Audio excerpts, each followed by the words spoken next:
The mission for today is a pretty simple one. I want to go to the Muzium Negara, which is the national museum here in Kuala Lumpur.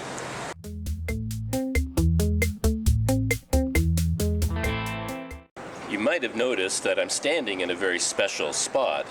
Behind me is the oldest Hindu temple in Kuala Lumpur.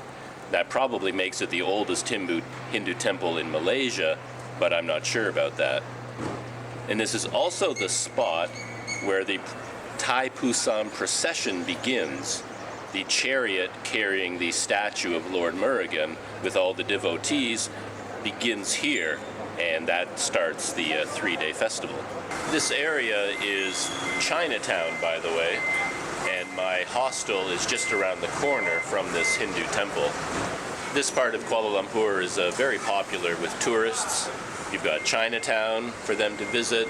The central market is just a little bit that way. And as you walk around the streets, you see all kinds of guest houses like this one, Razzy's or Raisy's guest house, and little cafes like Lucy in the Sky over there.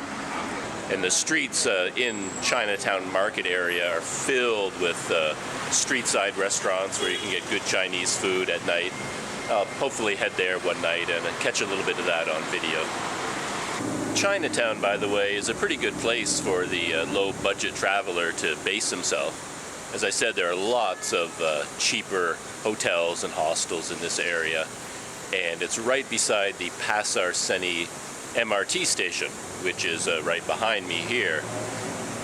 And from there, you can get to almost anywhere in the city quite easily. It's only one stop away from KL Central.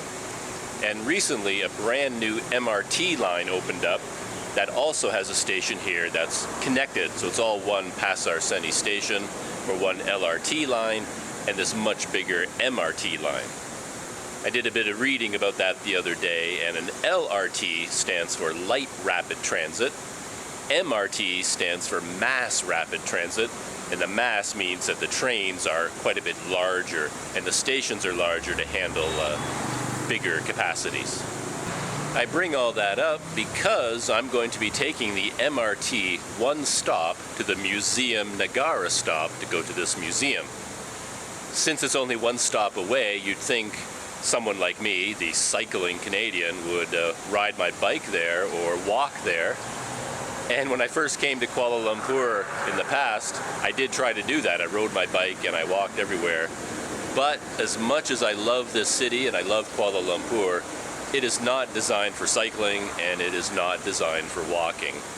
The museum is only one stop away by subway, but to get there on foot, it's very difficult. You have to cross highway systems, cross rivers, and they built in all these beautiful roads for drivers and motorcyclists, but to get there on foot is, it might be possible, but it's not easy, and it's a lot easier just to hop into the subway, even for one stop. And this gives me the opportunity to show you the MRT station, the newest line, the Sungai Buloh-Kajang line. I think that's what it's called. Later in the day, I might even ride on the line and try to put my camera in the front window and record some of the cityscapes as we ride north in Kuala Lumpur, because the whole line is above ground and you get some beautiful views of the newer parts of the city. Anyway, let's head to the MRT station and then to Muzium Negara. And that's a good way to see Kuala Lumpur, actually. That is the hop-on, hop-off bus.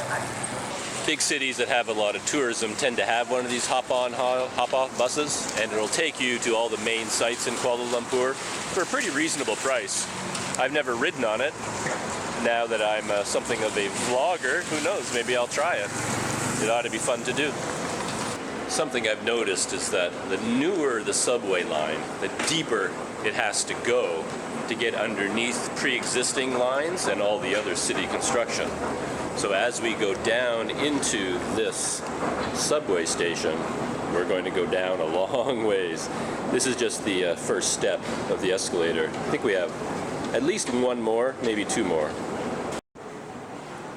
Here's a map of the entire RapidKL system. As you can see, there are quite a few lines. On the legend over here, they list 10 of them. all color-coded. I have to admit that the names of them don't exactly roll off the tongue in English, but if you spend a day or two here and then kind of look at the map and think it through, you quickly figure out where all these lines go. The lines, for example, tend to be named based on the destination stations. So the line we're going to take is this green one. One destination, Sungai Buloh, and it goes down here through KL Central, through Pasar Seni. This is where we are now. And then it continues all the way, a very long line, way out into the suburbs and stops at Kajang Station. So the line itself is called the SBK line, which stands for, where is it? Here it is here, line number 9. MRT line Sungai Buloh-Kajang. And this new MRT line has come with brand new machines for buying tokens. I think more and more Malaysians are moving into using a special card, like an Easy card or a Pass card, so they don't generally buy tokens. So you actually see less and less of these machines around the city. Like here at this, massive new station, you can see just how large and spacious it is. There are only 2 machines, and that's it. And yet I almost never see anyone using them. So let's go get our token. And the system here is totally different from the other machines. I don't know whether it's better or worse. Sometimes it definitely feels slower. So in fact, you have to use this keypad to enter in the first letters of the station you want to go to. So you have to know the name of it. Mine is Muzium Negara. So if I type in MU, there it is there.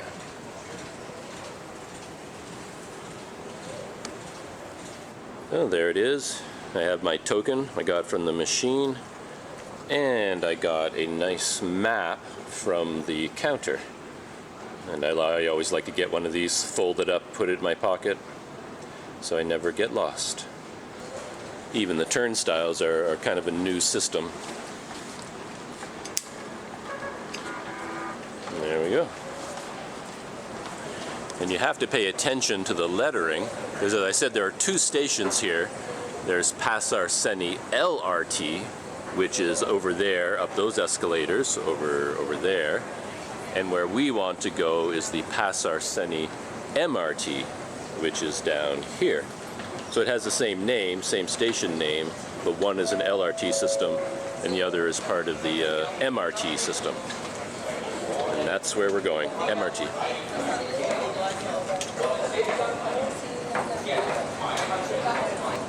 So down we go into the bowels of the MRT, heading to the Muzium Negara to learn about the history of Malaysia.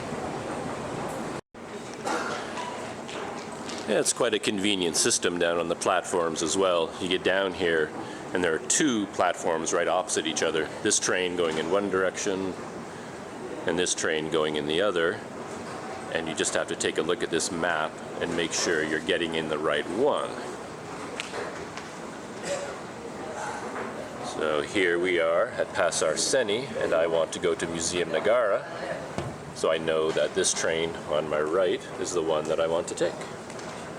And we arrived at the Muzium Negara stop. And when you look at the turnstiles, you can see that the tokens are being phased out. Because I was confused at first, because you go to these green arrows, the exit ones, you try to use your token, and it won't work. It only accepts the cards, the passes. So it's like, how the heck do I get out of here? And then you look around and you find, oh, there's one out of all these turnstiles. There's only one that has a slot for your token. And out we get. And there we have it. Pin 2, of course, means exit. Pin 2B, Muzium Negara. Easily done. Now we have to, like cave people, fight our way back to the surface. One more level to get back to the back to the surface world.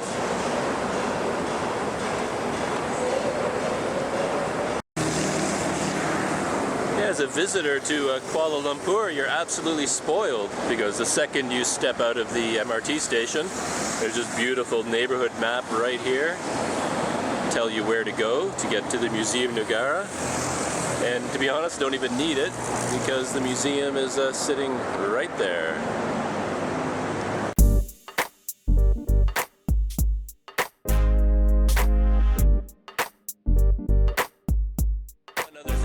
About this museum is that it has an outdoor exhibit of some kind on the other side, and I'm going to go take a look at that first before I go and buy my ticket.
He seems like a friendly kitty, but his tail's going, and that usually means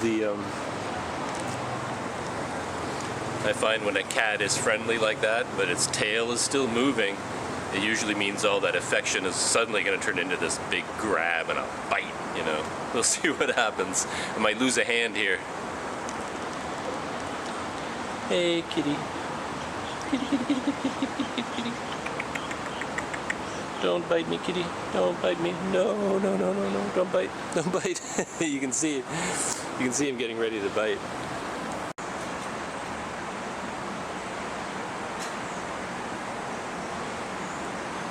And these cars down at the end, according to the sign, are called protons.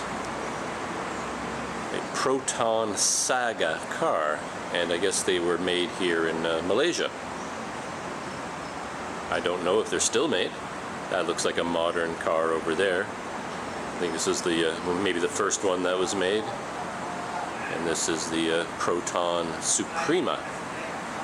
I didn't know that they made cars in Malaysia. And I guess that's why you come to a museum, to learn things. Stop being a dummy. And since we're covering so many basics today, I thought I would illustrate the local currency. This is 1 Malaysian ringgit. The front and the back. And I'm going to use this precious ringgit to buy a bottle of precious cold water. Right here. Blue. Air mineral. Air, which is spelled like air, is actually the word for water. So when you think air, you think water. Kind of weird. Put in my ringgit. Come on, take it, take it. I liked it, and I can get water. Yay.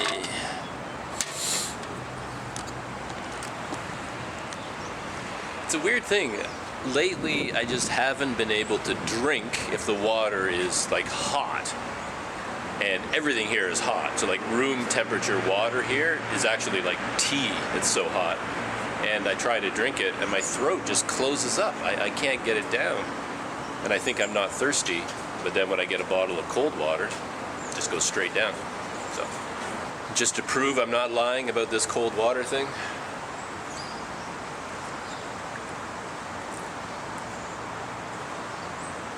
Oh, that was good. Oh, man. And if it was warm, I wouldn't be able to drink it. Is that like a weird psychological hang-up I've developed? I don't know. And over here is one of my favorite places in the world, a cafe. M Station Coffee and Company. They serve us better, but unfortunately, according to the sign, they are not open. It's almost 11 a.m. Poor people here can't get their coffee. What's going on? Look at that. They say that we serve you better. That's one sign, but according to this other sign, they don't serve us at all. It's false advertising. What's going on here?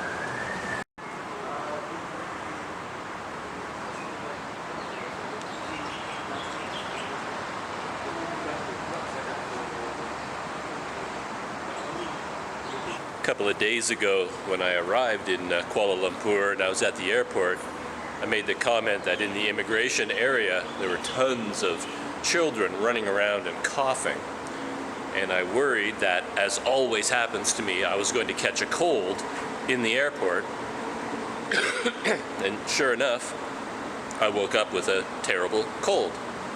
Self-fulfilling prophecy? I don't know, but it happens every single time. This cold has been kicking my butt.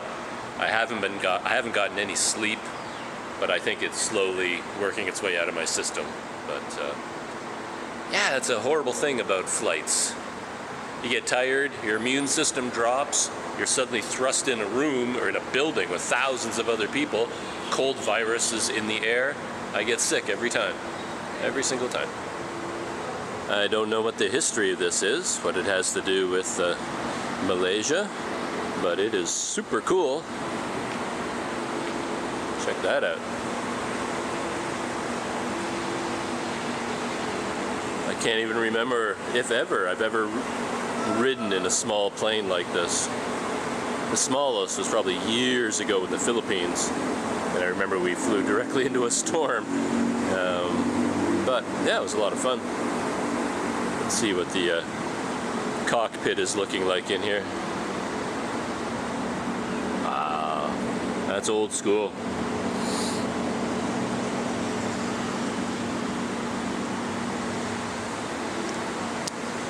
I need some more actual adventures in my life, I'm thinking.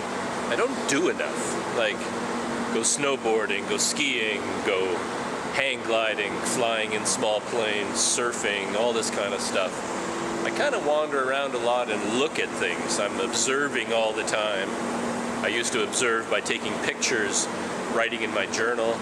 Now I'm observing by shooting video.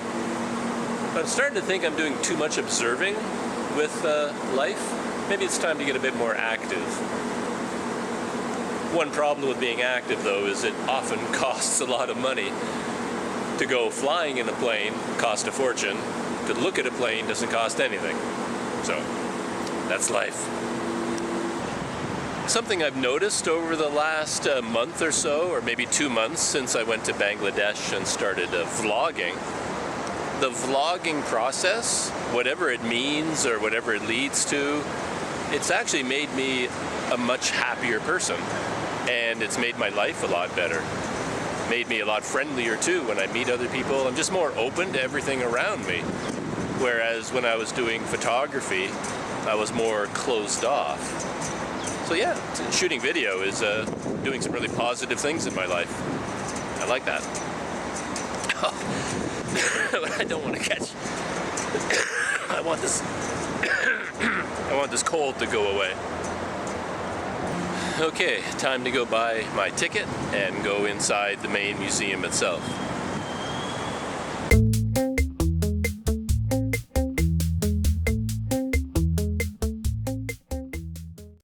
So I'm in the MRT station, and I bought a token for a station quite a bit north here, 7 or 8 stops. Just for fun, I'm going to ride in the train and see if I can put my camera in the front window and shoot video as we go. Let's go try it out.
This is what makes Douglas happy.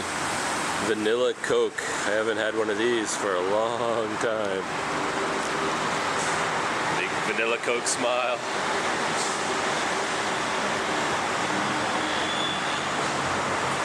Oh, it's so good.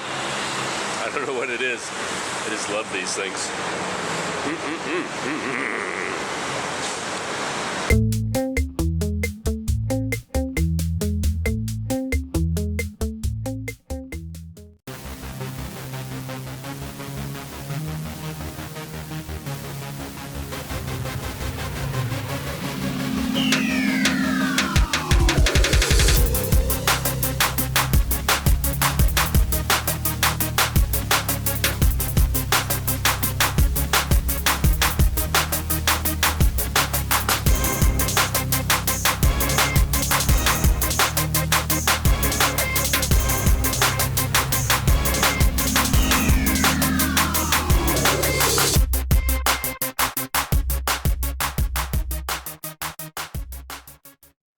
Well, I'm back at Pasar Seni Station after my MRT detour. Got my token.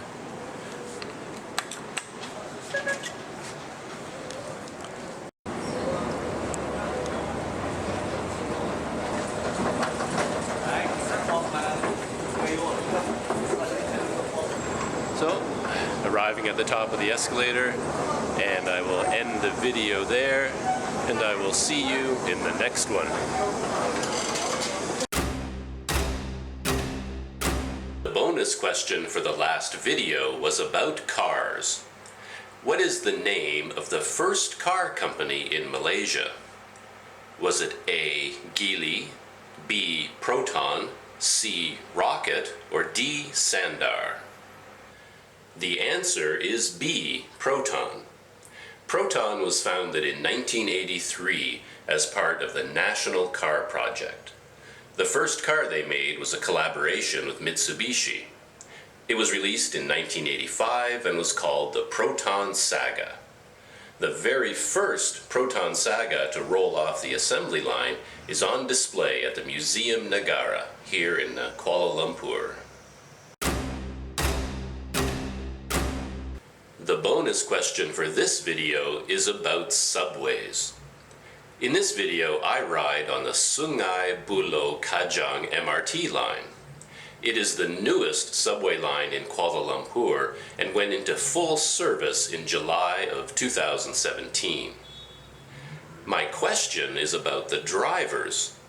How long do the drivers have to go to school to learn to operate the subway trains? Put your answer in the comments below.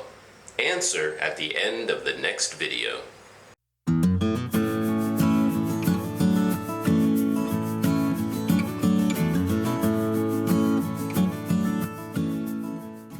Yeah, I'm not sure what all these cannons have against this poor locomotive, but they're all ready to blow it to pieces.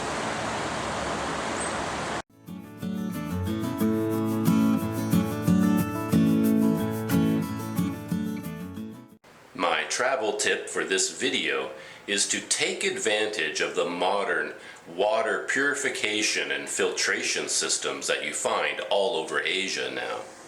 Of course, you can buy bottled water, or you can use water purification tablets, or you can buy your own water filter. But these days in countries like Malaysia, Indonesia, Philippines, all over the place, there are small companies that offer very affordable purified water. They usually deliver them in the big, like 5-gallon jugs, 5-gallon bottles, and they deliver them to homes and businesses. But as a traveler, you can just walk up to them, give them a container, and they will fill it for you at a very reasonable price. You can bring your own water bottle, or you can use something like this, a large water bag. This is the MSR dromedary bag, holds about 10 liters. For a backpacker, I wouldn't really recommend this one because it's actually kind of heavy. I use it because I generally use it when I'm cycling, and I like to have something that's quite heavy duty. But these days, you can get very lightweight plastic water bags from companies like Ortlieb and Platypus. They work great, and they weigh next to nothing.